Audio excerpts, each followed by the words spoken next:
జీ5 ఉండగా మీ favourite TV shows ని మీరు అస్సలు మిస్ అవ్వలేరు. Complete free.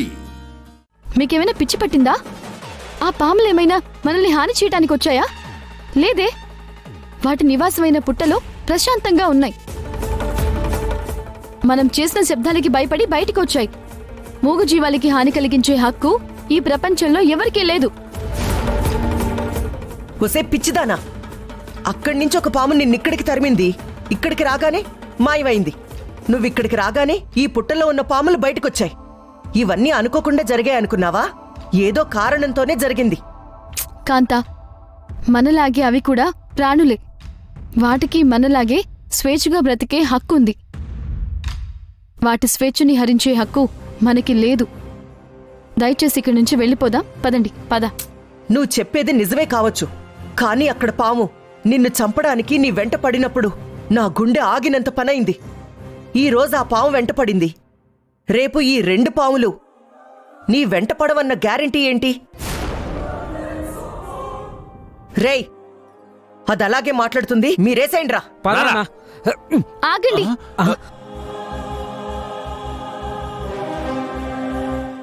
ఇప్పుడేంటి? ఆ పాములు నన్ను కరుస్తాయని మీరు నమ్ముతున్నారు, అంతేనా? అవునమ్మా, పాములు పగబడతాయంటారు.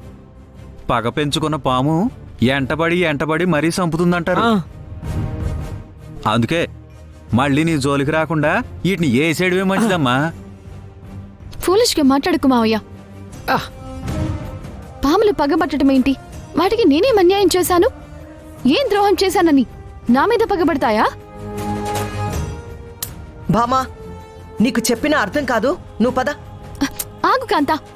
ఆ పాములు నా మీద పగబట్టే అంటారు, అవునా? అవును, ముమ్మాటికి అంతే. సరే, అవి నా మీద పగబట్టలేదని ఇప్పుడే నిరూపిస్తాను.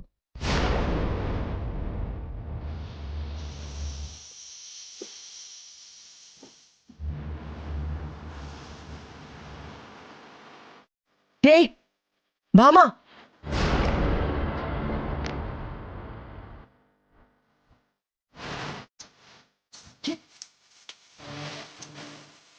నేను సైన్స్ స్టూడెంట్నైనా దైవాన్ని నమ్ముతాను, దైవశక్తిని నమ్ముతాను. ఆ దైవశక్తే నాకు చెప్తోంది తప్పు చేయని వాళ్ళని ఏ కాలం నాకు కాటు వేయద్దు అని. ఆ సైన్స్ చెప్తోంది మీకు హాని చేస్తే తప్ప తిరిగి మాకు హాని చెయ్యరు అని. అయ్యో, ఆ నమ్మకంతోనే ఈ ప్రయత్నానికి పూనుకుంటున్నాను. దయచేసి నేను చేసింది తప్పైతే నన్ను క్షమించండి, ఒప్పైతే నా నమ్మకాన్ని నిరూపించండి.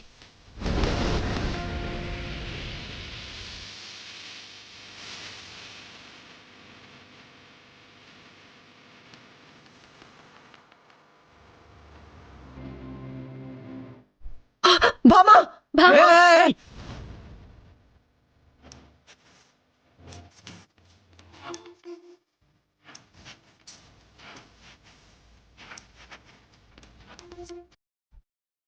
జీ5 యాప్ డౌన్లోడ్ చేసి అన్ని ఎపిసోడ్స్ పూర్తి ఉచితంగా చూడండి.